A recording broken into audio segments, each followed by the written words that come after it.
when's the first time you have suffered from any domestic violence? Or, I mean, you're already facing financial abuse because you're being questioned. Did they start keeping your money? What I was trying to get at is, did they stop you spending your money? Did they refuse you to, did they start controlling it? Because with me, my money went into a joint bank account and I didn't have, they were passbooks then. I didn't have Yeah. a book.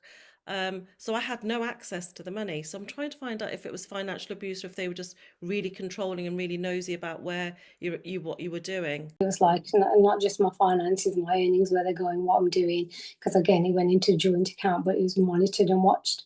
It was everything. It was from like, my mum was ill. So there's times where I was refused to go and see my mum. It's like, no, to you can't go today. And I was thinking, well, she's not far. And I feel like, So your like being, movements, I mean, moving away from the finances now, we're talking about movements. Your movements were controlled. they were, yeah, Were you they've been allowed to go and see friends or family?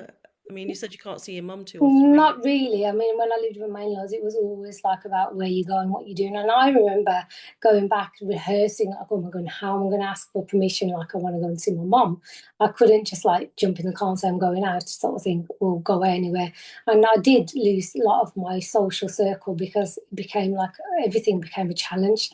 Once I got married, my circle started to get decreased because I couldn't financially justify, oh, I'm going out for a meal, what are you going for? The questions.